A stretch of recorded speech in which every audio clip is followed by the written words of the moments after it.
નમસ્કાર ખેડૂત મિત્રો, આપ સૌ જાણો છો કે તાજેતરમાં ગુજરાતની અંદર સમગ્ર ગુજરાતમાં કમોસમી વરસાદને લીધે ખેડૂતોનો તમામ પાક નિષ્ફળ ગયો છે।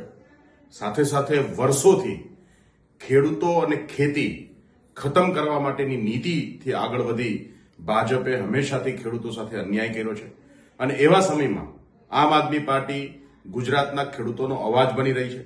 આમ આદમી પાર્ટીએ સતત ખેડૂતોને ન્યાય અપાવવા માટે લડત લડી છે અને આપણે સૌ જાણીએ છીએ કે બોટાદમાં જ્યારે કડદાકંડની સામે આંદોલન થયું ત્યારે આપણા 70 જેટલા ખેડૂતો જે છે આજે જેલમાં છે। આમ આદમી પાર્ટીના નેતાઓ જેલમાં છે અને એવા સમયમાં આમ આદમી પાર્ટી ગુજરાતના અલગ અલગ વિસ્તારોમાં ખેડૂત મહાપંચાયતનું આયોજન કરી રહી છે। આ ખેડૂત મહાપંચાયતના આયોજનના ભાગરૂપ આવતી 9મી તારીખે 3 વાગે 3 પાટિયાથી જામજોધપુર રોડ ઉપર એક ખેડૂત મહાપંચાયતનું આયોજન થવાનું છે। તમામ ખેડૂત મિત્રોને અને ગુજરાતના એવા તમામ લોકો કે જે આજે ખેડૂતોની સાથે છે, ખેડૂતોની સંવેદનાઓને સમજે છે, સૌને આ મહાપંચાયતમાં પધારવા માટે વિનંતી। એક થઈશું, એક સાથે અવાજ ઉઠાવીશું, તમામ નાત જાત ભૂલી અને ખેડૂત સમાજ તરીકે જ્યારે આપણે આગળ વધીશું ત્યારે ગુજરાતની અંદર સત્તામાં બેઠેલી તાનાશાહ સરકાર જરૂર ઝૂકશે અને આપણને ન્યાય આપવા માટેની આપણી લડત ઓર મજબૂત થશે।